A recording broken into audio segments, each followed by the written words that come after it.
এই প্রচণ্ড গরমে রাতের ডিনারে, টিফিনে অথবা ব্রেকফাস্টে তেমন কিছু রান্না করতে ইচ্ছে না করলে এই রকম একটা হেলদি খাবার আপনারা বানিয়েই নিতে পারেন।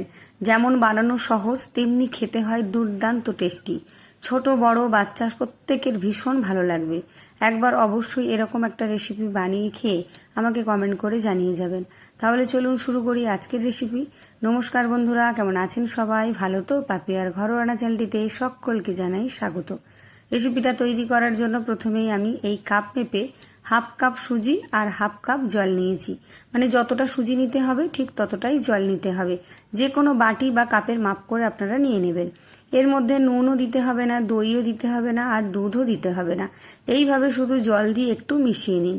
ব্যাস, মেশানো হয়ে গেছে। এবার ঢাকা দিয়ে এটাকে আমি 5 থেকে 10 মিনিট মতো রেস্টে রেখে দেব। ততক্ষণ আমি এখানে একটা মিডিয়াম সাইজের পেঁয়াজ একটু বড় বড় করে কেটে নিয়েছি। দেখেই বুঝতে পারছেন কীরকম করে কেটেছি।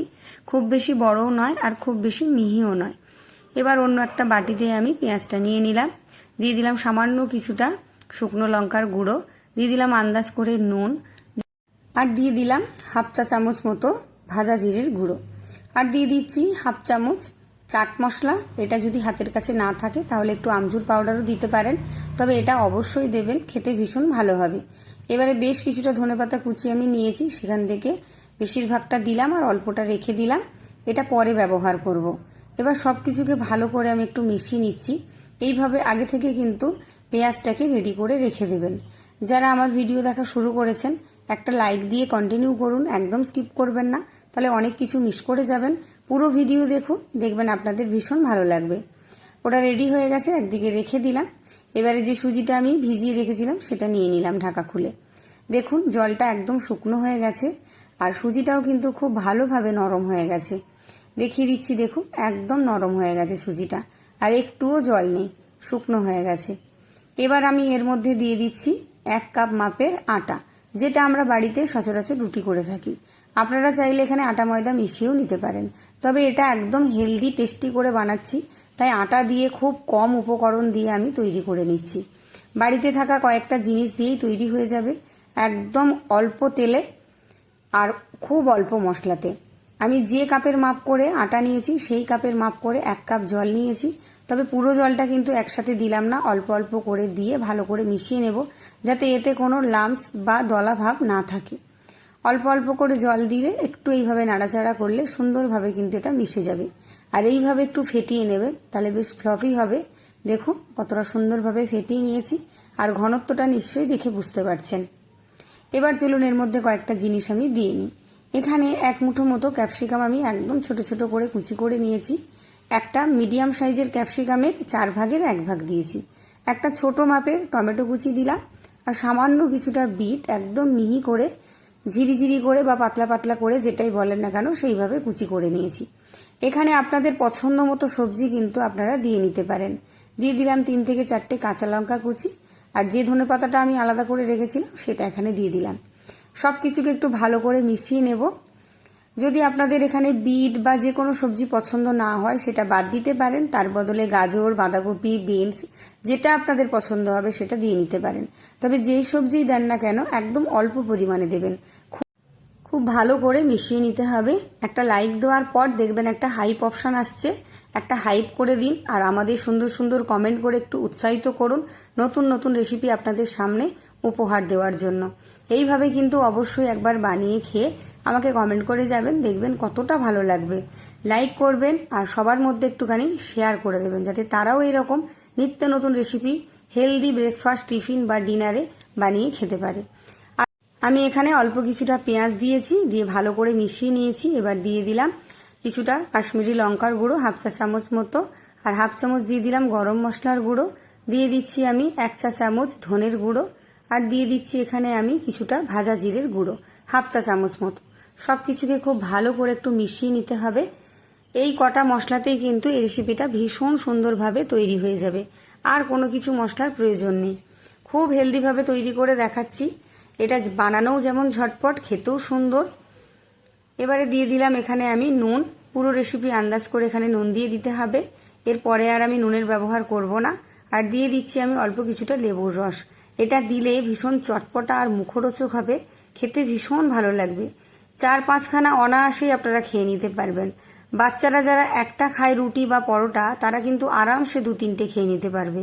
তবে ঝালের পরিমাণটা একটু কম দেবেন যদি বাচ্চাদের জন্য তৈরি করেন। ভালো করে মেশানো হয়ে গেছে দেখুন। এবার এর মধ্যে দিয়ে দেবো আমি ইনো। খুব বেশি ইনো দেব না, এখানে 1/2 চা চামচ পরিমাণে আমি ইনো দিচ্ছি দেখুন। খুব সামান্য পরিমাণে ইনো দেব। এবার এটা যাতে তাড়াতাড়ি অ্যাক্টিভ হয়ে যায় তার জন্য আমি সামান্য পরিমাণ জলও দিয়ে দিচ্ছি। এবার ভালো করে একই ডিরেকশানে একটু মিশিয়ে নিতে হবে। আর এটা মেশানোর পর খুব বেশিক্ষণ কিন্তু রাখা যাবে না, সাথে সাথে এগুলো তৈরি করে নিতে হবে।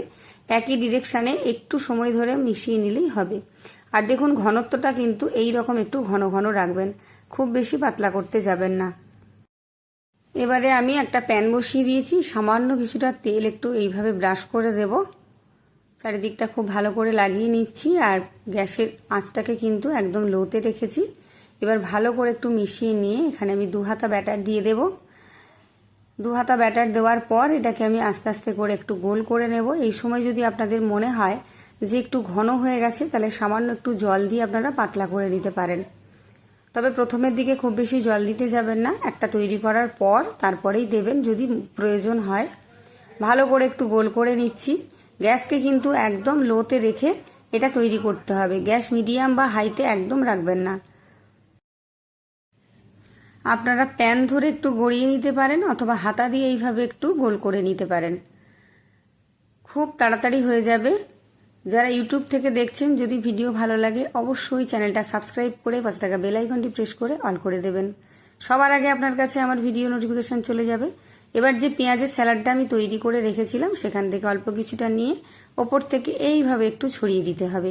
যেহেতু ওপরটা কাঁচা আছে তাই এগুলো যাই দেবেন খুব ভালোভাবে এর সাথে আটকে যাবে। কাঁচা অবস্থাতেই কিন্তু এটা দিয়ে দিতে হবে, না হলে কিন্তু এগুলো ঝরে পড়ে যাবে। এই কাঁচা অবস্থায় দিলে পুরোপুরি খুব ভালোভাবে আটকে যাবে, সুন্দরভাবে ধরেও যাবে। ওপর থেকে দিয়ে দিলাম বেশ কিছুটা চিলি ফ্লেক্স। বাচ্চাদের জন্য বানালে চিলি ফ্লেক্স দেওয়ার প্রয়োজন নেই। এবার ঢাকা দিয়ে দেব। কিছুক্ষণ ঢাকা দিয়ে রেখেছিলাম, ওপরটা দেখুন শুকনো হয়ে গেছে। আমি ঢাকাটা খুলে নিলাম। এবার ওপর থেকে কিছুটা তেল ব্রাশ করে নেব, একদম সামান্য কিছুটা তেল, যাতে প্যানের মধ্যে এগুলো আটকে না যায় সেই জন্য দিচ্ছি। ওপরটা শুকনো হয়ে গেছে, খুব ভালোভাবে কিন্তু এটা সেদ্ধ হয়ে গেছে। এইভাবে যদি বানান তাহলে বাচ্চারা কিন্তু অনেকগুলো সবজি খুব ভালোভাবে অনায়াসেই খেয়ে নিতে পারবে। এখানে কিন্তু আর এক ফোঁটাও তেল দেওয়ার প্রয়োজন নেই, এই তেলেই সুন্দরভাবে ভাজা হয়ে যাবে। আমি আবারও কিছুক্ষণ একটু ঢাকা দিয়ে রেখেছিলাম যাতে খুব ভালোভাবে এটা সেদ্ধ হয়ে যায়, মানে যে সবজিগুলো দেওয়া আছে সেগুলো যাতে খুব ভালো করে সেদ্ধ হয়ে যায়, সুসেদ্ধ হয়ে যায়। সেই জন্য দেখুন উল্টে পাল্টে খুব ভালো করে ভেজে নিয়েছি। সব দিকটাই কিন্তু ভালো করে ভাজা হয়ে গেছে। আর দেখুন কতটা সফট হয়েছে, এই জন্যই ইনো দিয়েছি। ইনো দিলে কিন্তু বেশ সফট হবে আর জালিদার হবে। একটা টিফিন আমার দেখুন রেডি হয়ে গেছে, খুবই হেলদি। এটা তৈরি করতে গেলে খুব বেশি বেগ পেতে হবে না। আর এটা খাওয়ার জন্য আপনারা রায়তা বা যে কোনো চাটনি বানিয়ে নিতে পারেন। তবে আমি আর আজকে চাটনির রেসিপি শেয়ার করলাম না, অলরেডি চাটনি রেসিপি আমার চ্যানেলে দেওয়া আছে, আপনারা চাইলে গিয়ে দেখে নিতে পারেন। এটা যে কোনো তরকারির সাথে অথবা শুধু মুখেও কিন্তু ভীষণ ভালো লাগবে। রায়তার সাথেও খেতে পারেন, যে কোনো চাটনির সাথেও খেতে পারেন। এবার আবারও একটা তৈরি করে আমি দেখিয়ে দিচ্ছি দেখুন। যারা ফেসবুক থেকে দেখছেন, যদি ভালো লাগে তাহলে অবশ্যই পেজটা ফলো দিয়ে রাখবেন, একটা লাইক কমেন্ট আর শেয়ার দিয়ে রাখবেন। ওপর থেকে এইভাবে একটু চিলি ফ্লেক্সও ছড়িয়ে দিলাম। দেখুন একটা একটা করে সমস্ত ব্রেকফাস্ট বলুন, টিফিন বলুন, যাই বলুন একটা করে তৈরি হয়ে গেছে। আর ভীষণ সফট হয়েছে আর ভীষণ মুখরোচক একটা রেসিপি। অবশ্যই বাড়িতে বানিয়ে খেয়ে আমাকে কমেন্ট করে জানিয়ে যাবেন যে আপনাদের প্রত্যেকের কেমন লাগলো এই আজকের দুর্দান্ত স্বাদের রেসিপিটা। আর ঝটপট কিন্তু আমাকে কমেন্ট করবেন কে কোথা থেকে দেখছেন, তাহলে প্রত্যেককে আমি ধন্যবাদ জানাতে পারবো। দেখা হচ্ছে আবার একটা নতুন রেসিপি নিয়ে, ততক্ষণের জন্য টাটা। সবাই ভালো থাকবেন, সুস্থ থাকবেন। সকলকে অসংখ্য ধন্যবাদ জানাই যারা এতক্ষণ আমার পাশে থেকে আমার ভিডিওটা দেখলেন, লাইক করলেন, কমেন্ট করলেন, হাইপ করে দিলেন এবং শেয়ার করলেন। যারা নতুন আছেন তারা সাবস্ক্রাইব করলেন।